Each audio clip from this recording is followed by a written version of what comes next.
All right. Imagine, if you will.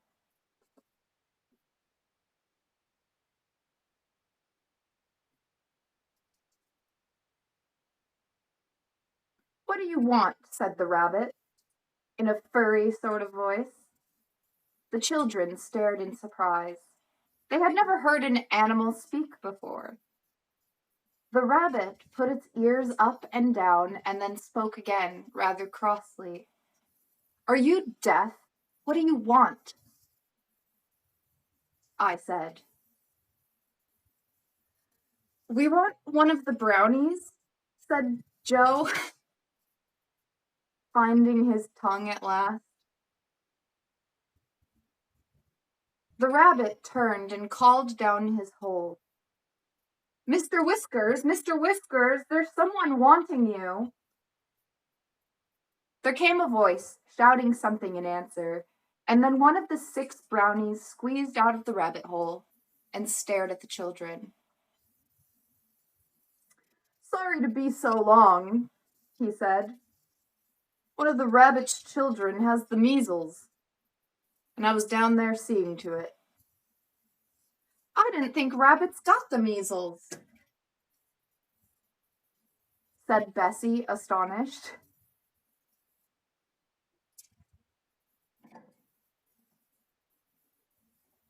I didn't think rabbits got the measles, said Bessie, astonished. They more often get the weasels, said Mr. Whiskers. And weasels are even more catching than measles as far as rabbits are concerned. He grinned as if he had made a huge joke, but as the children had no idea that weasels were savage little animals that caught rabbits, they didn't laugh. We wanted to ask you the way to the faraway tree, said Bessie. We've forgotten it. I'll take you, said Mr. Whiskers, whose name was really a very good one, for his beard reached to his toes. Sometimes he trod on it, and this jerked his head downward suddenly. Bessie kept wanting to laugh, but she thought she had better not. She wondered why he didn't tie it round his waist out of the way of his feet. Mr. Whiskers led the way between the dark trees. At last he reached the trunk of the enormous faraway tree. Here you are, he said. Are you expecting someone down it today? Well, no, said Joe. We rather wanted to go up it ourselves. Go up it yourselves? Said Mr. Whiskers in horror. Don't be silly. It's dangerous. You don't know what might be at the top. There's a different place almost every day. Well, we're going, said Joe firmly, and he set his foot against the trunk of the tremendous tree and took hold of a branch above his head. Come on, girls. I shall fetch my brothers and get you down, said Mr. Whiskers in a fright, and he scuttled off, crying, It's so dangerous, it's so dangerous. Do you? Thank you. Oh my God, Anonymous. I don't know how to see my activity feed. I don't want to interrupt too much, but it's worth it.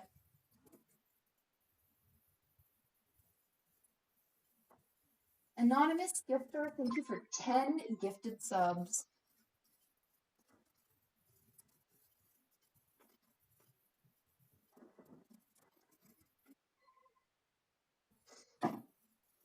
Also, I don't know how to stop that noise, but don't feel bad about it at all. There's only 10 of them. Also, that was fucking sick. Did you guys see him jump that shit? I love cats.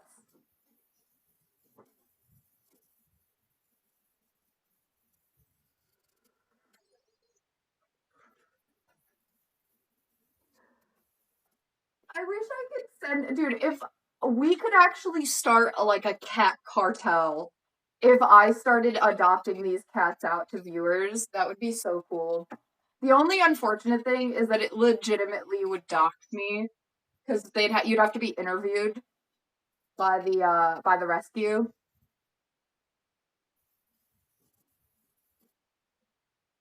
But I think it would be so cool to like show like do like a live stream and not have it be like animal abuse. Because there's all those like kitten.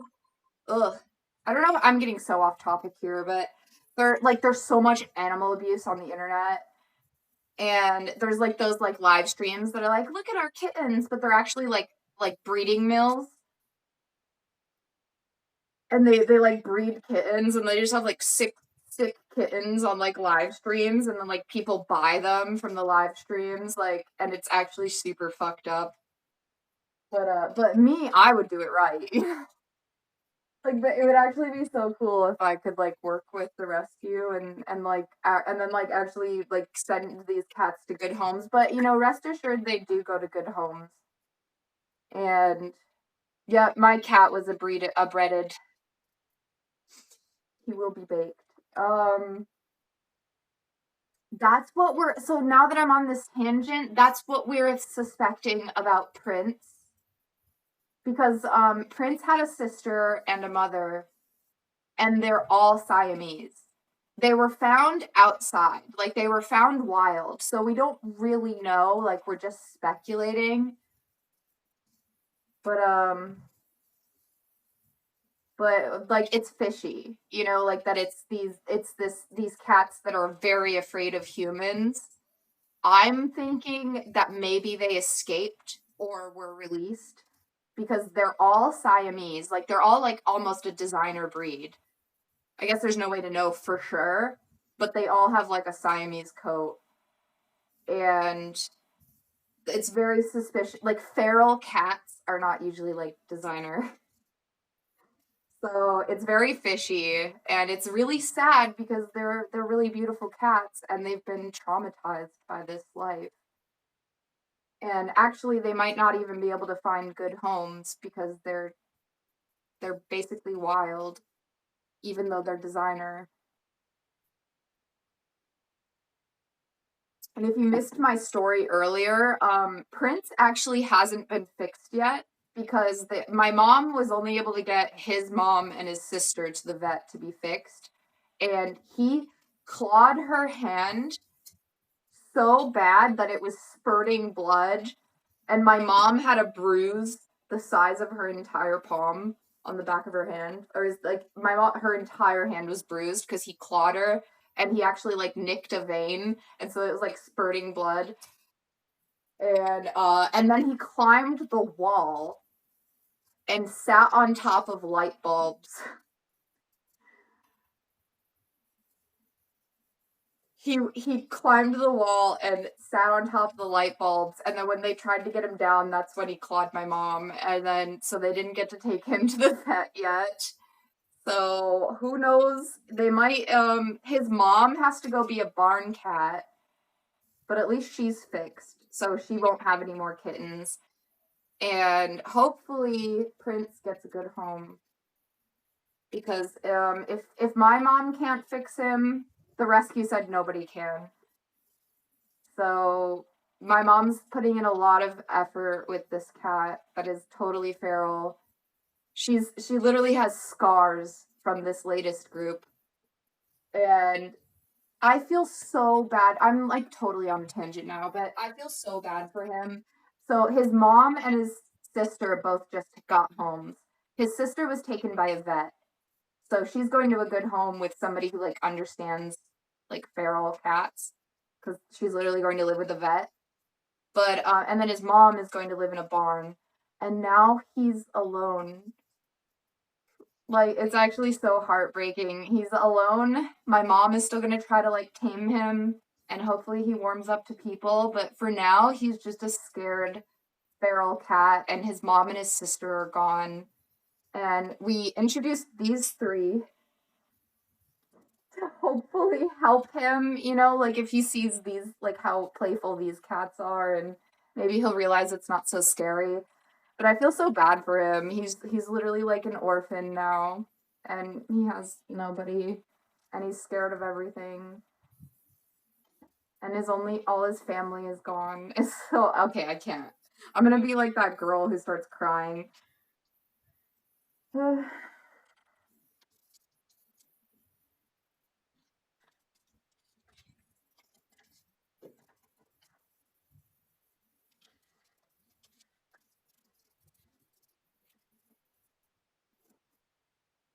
Yeah, it feels bad, man. But the only silver lining is that like hopefully this is good for him and that he warms up to people. I'm actually really excited. You guys saw something really special if you noticed it earlier. He slow blinked, and I think that's a really good sign that he slow blinked at me, especially since I was like holding a fucking tripod and I'm like, say hi to chat, you know? But he like I don't know, he maybe he was murderous, but also maybe he was like the slow blink was really he did it multiple times and it made me feel like there's hope. And he's kind of lucky too in a way. It really is. It breaks my heart, man. This is why getting all right, I'm about to turn into that guy from AFV. Uh this is why it's so important to spay and neuter your pets respectively for their respective genders. Because look, that my mom is a foster home for a rescue and they are overwhelmed. I don't care how important you think your cat is. I don't care how beautiful your cat is. I don't care how pro-life you are and that you think like, "Oh, every being should procreate." There are new kittens here every single week or like every month. You know, don't want to be hyperbolic. There are so many kittens without homes. It is, and there are so many kittens that are born into this world that have nowhere to go. And there's literally nothing more important than that. Get your animals, dogs, cats, everything. Planned Parenthood. And backyard breeders piss me off so much. Also, negligent breeders. Like, there's like backyard breeders, and then there's people who are like, oh, well, if they have babies, they have babies. Tee hee. It's so cute. Look at. I'll just put them in a box and sell them for $1. Fuck you. So much suffering comes from these attitudes. Anyways, back to the magic faraway tree.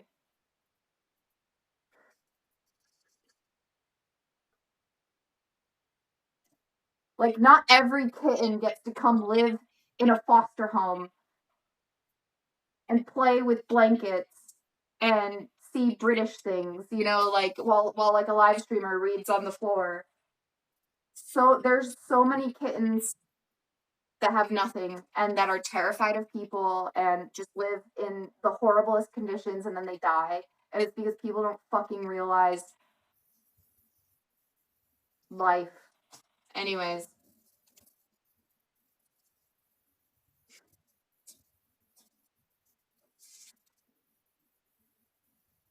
well, we're going, said Joe firmly, and he set his foot again. Oh, wait, I'll be to fetch my brothers and get you down.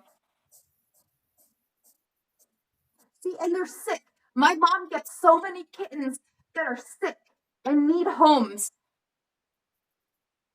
And I'm sorry for yelling. I realize I'm yelling now, but I'm very passionate about it. Like, that little cat is having a fucking sneezing attack underneath the bed, and then there's people out there who are just like, oh, tee I think my cat should have balls. Like, or, you know, oh, where's my unfixed female cat running around the neighborhood? Who cares? What a hoe. She's a little hoe. She'll probably come back pregnant. Whatever. I'll just sell the kittens for $1. And then you get a bunch of diseased, unsocialized kittens, and it's so sad. And not all of them get to like there's only so much room in a foster house, you know?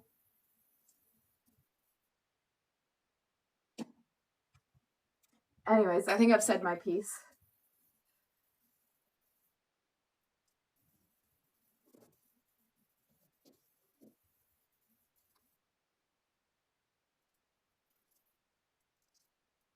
It's so dangerous. It's so dangerous.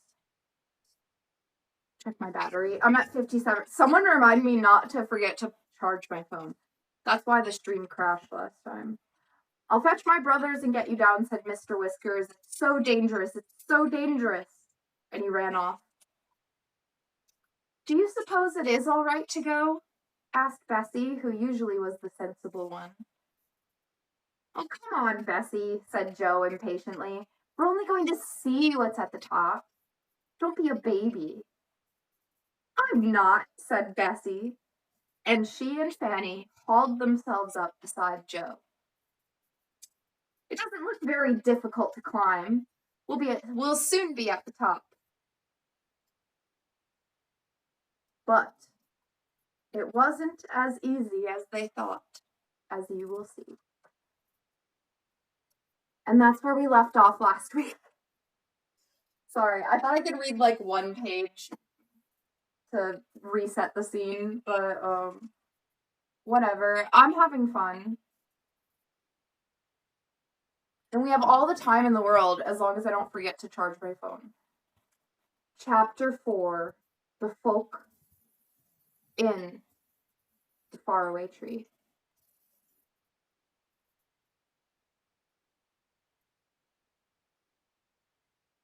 Before very long, the children were hidden in the branches as they climbed upwards. When Mr. Whiskers came back with 5 other brownies, not a child could be seen. Hi, come down, yelled the brownies, dancing around the tree. You'll be captured or lost. This tree is dangerous. Joe laughed and peered down.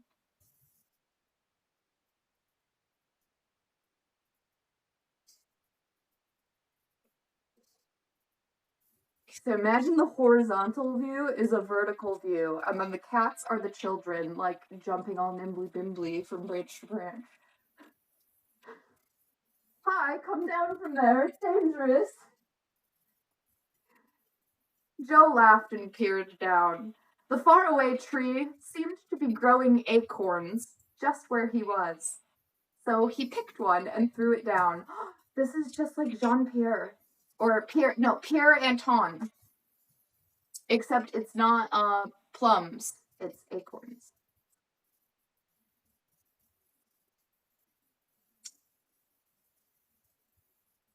The faraway tree seemed to be growing acorns just where he was, so he picked one and threw it down. It hit Mr. Whiskers on the hat, and he rushed away. Guys, okay, sorry. He rushed away. Oh, someone shot me! Someone shot me!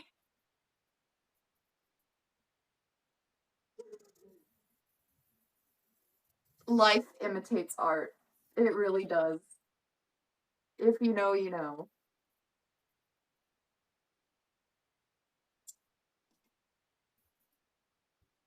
Problematic sentence almost happened.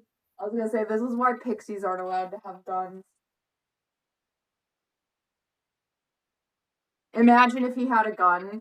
Someone shot me, someone shot me. Then there was silence.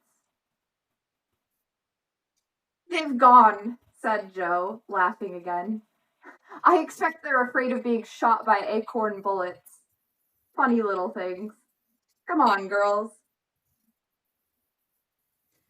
This must be an oak tree if it grows acorns, said Bessie as she climbed. But just as she said that, she stared in surprise at something nearby. It was a prickly chestnut case with conkers inside. Jem, be nice! Here, Danny. Okay, or just lay down. He's about to get fucking killed by Jem. Oh my god.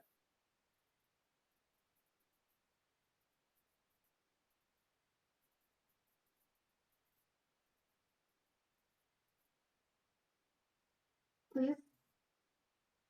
Jem. Okay.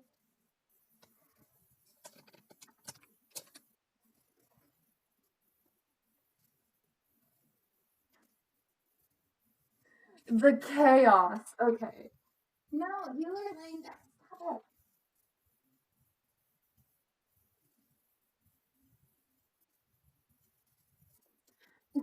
I have to pee again already. Okay, we're not even one page into chapter 4. This must be an oak tree if it grows acorns, said Bessie as she climbed. Just as she said that, she stared in surprise at something nearby. It was a prickly chestnut case with conkers inside. Good gracious, she said. It's growing horse chestnuts just here. Horse chestnuts are poisonous. I just learned that from a YouTube short. Good gracious, she said. It's growing horse chestnuts just here. What a very peculiar tree. Well, let's hope it grows apples and pears higher up, said Fanny with a giggle. It is a most extraordinary tree. Soon they were quite high up. When Joe parted the leaves and tried to see out of the tree, he was amazed to find that he was far higher than the tallest trees in the wood. He and the girls looked down on the top of all the other trees, which looked like a broad green carpet below.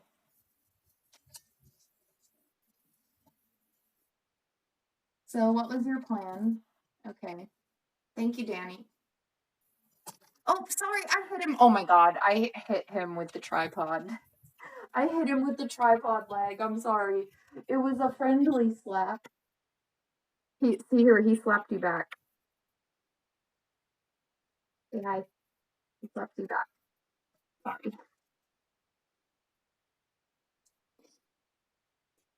My bad.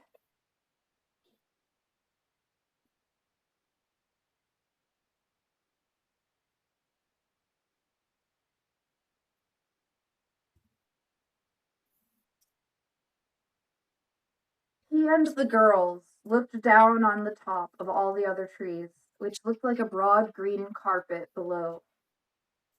Joe was higher up than the girls. Suddenly he gave a shout. I say, girls, come up here by me quickly. I found something queer.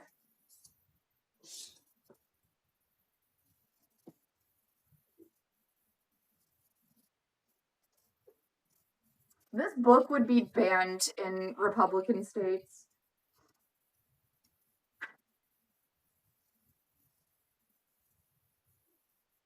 I found something queer. Bessie and Fanny climbed quickly up.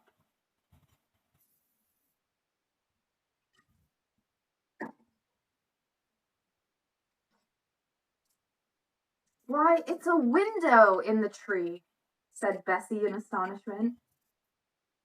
They all peered inside, and suddenly the window was flung open and an angry little face looked out, with a nightcap on. Rude creatures! Shouted the angry little man who looked like a pixie. It doesn't matter what I'm doing. Everybody that climbs the tree peeps in at me. It doesn't matter what I'm doing. There's always someone peeping.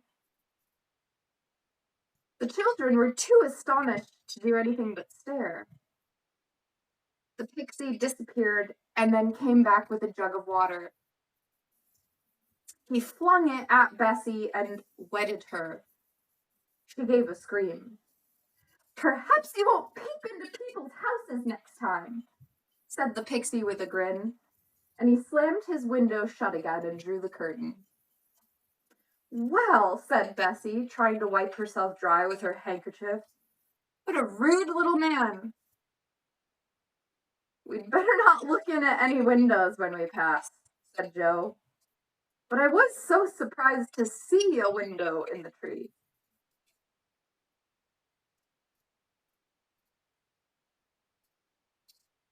Bessie soon got dry.